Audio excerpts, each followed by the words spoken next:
Weekly mining news. Welcome to Australian Mining for New Starters. And as usual, we'll have a look at the week's news, we'll do the prices, and then we'll have a look at where new starters can get on into the industry. So to start with, I just want to talk about what happened in Perth yesterday. A FIFO worker from Queensland got caught breaching quarantine, and I wanted to bring this story up for two reasons. And the first reason is that the majority of the employers all want the same thing now. They want their staff living in the state that the mine's located in. And the other thing that I wanted to bring up is how seriously Western Australia is taking the quarantine. They just haven't put this guy into the supervised quarantine.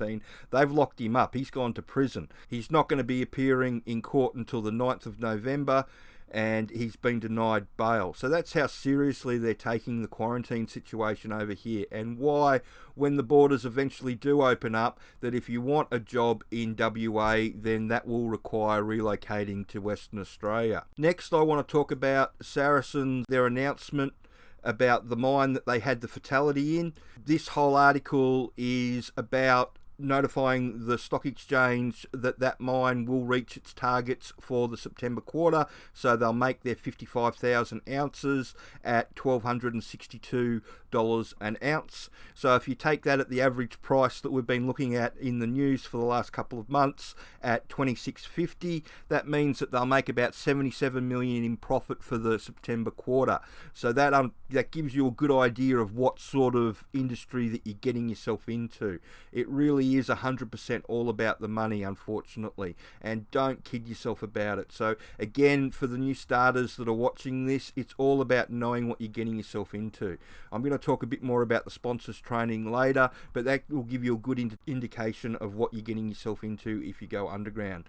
Now lastly, I just wanted to have a look at this. This happened a couple of weeks ago, and this was BHP's AGM, but the shareholders came after him about the autonomous trains, and they wanted to make sure that they weren't going ahead with them. Now, you might wonder why they're going after the autonomous trains when they're turning all their haulage autonomous. Well, this is why. A lot of people have forgotten about this, and this runaway train, it was autonomous, or it was about to be turned autonomous. It was still having a driver, but the driver wasn't actually doing anything. They were just there just in case something went wrong. If you read the article, and this is from a while ago, this is why the shareholders were so pissed about what went wrong, and they wanted to make sure that it was never going to happen again, because it cost the company $600 million. Now that is a lot of money in anybody's estimation, and so the shareholders, quite rightly so, wanted reassurance that it wouldn't never happen again by the stalling of the autonomous trains, and that's what they've done. BHP's backed away from their autonomous trains. They've gone all in on their haulage, but they've backed away on their autonomous trains at the moment. I've done a video on iron ore and the fact that the big three have gone all in on autonomous vehicles. I'll put that up in the next couple of days. So if we have a look at the prices, gold's at that $26.50 an ounce mark that it's been at for the last couple of months. It goes up and down quite a bit around all that, but every time Saturday comes around and I do the news, it seems to land on the same sort of number. Copper is up around 9,625 Australian. Nickel is just a bit under 22,000 Australian at 21,941 at the last close. So that means everybody's making money there. Iron ore still moving sideways, but as all the articles say that have come out, that the production in Brazil is slowly coming back online and there's more being bought, so everybody expects that price to drop a little bit.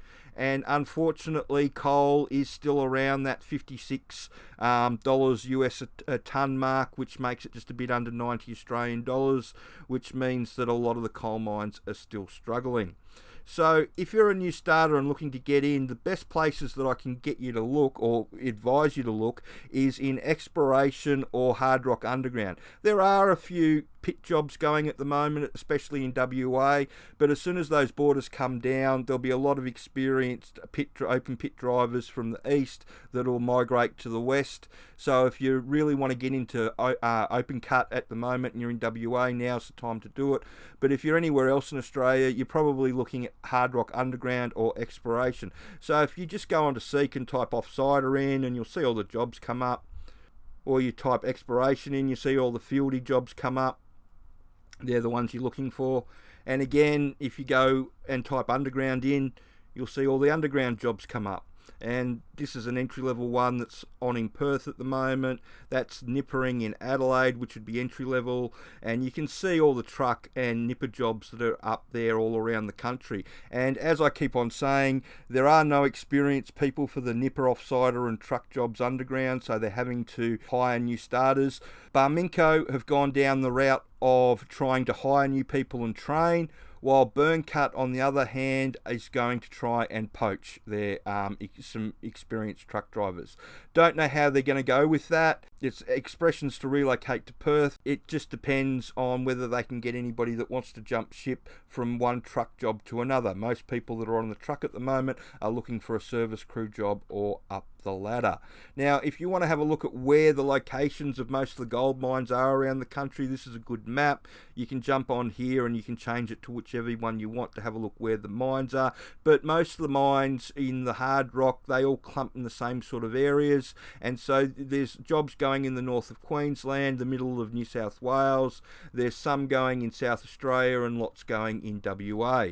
Now, there's a few going in Tasmania as well. If you're on the west coast, they're opening a couple of those copper and gold mines back up again, so that is something to look at if you're down there.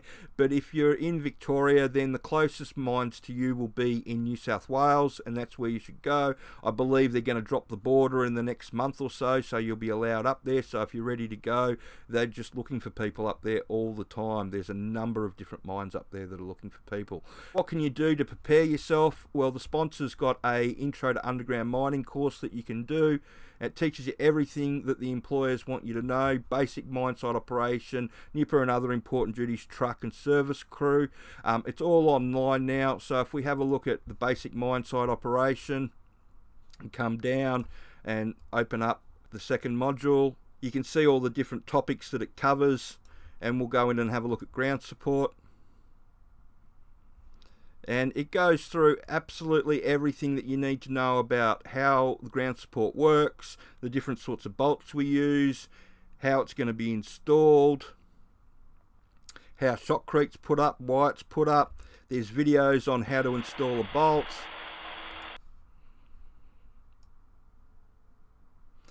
Chemical bolts, cable bolts, it goes into everything.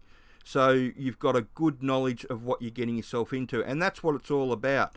And if you go over to nipper and other important duties, the same thing happens in this course, is that you can have a look at the duties of nippers, and it covers everything. The different nipper duties, getting the crew to work, the crew's crib, rigging up a jumbo, throwing bolts, setting up headings, covers everything that you need to know, and all the tricks. And that's the best thing about doing this training, is it gives you a lot of practical information that sometimes doesn't get handed on from one person to another.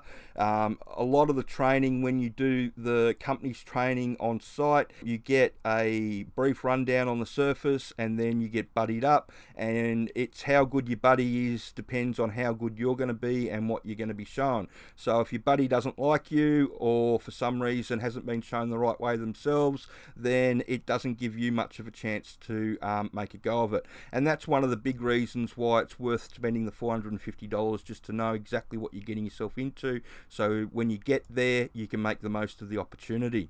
I hope you find that information helpful, and if you want to talk to anybody about getting into the industry, then if you come over to one of the sponsors' website and fill out the website contact form, they'll get one of the shift bosses to send you a text message, and you can have a chat to them about getting into Hard Rock Underground. And if you've got any more questions that you'd like to know about Hard Rock Underground, or how it all works, or any other mining questions that you'd like answered, just please send them through. And if you can share the news around to other new starters, that would be really helpful, because a lot of the information that the media run, it's all about coal and iron ore, and that's not where the jobs are at the moment. If you want a job, you've got to look at exploration or Hard Rock Underground, and that's where the majority of the new starter jobs are, and that's where, if you're a new starter, you got your best shot of getting a start. I hope that helps, and if you can like and subscribe and share the information around, thank you.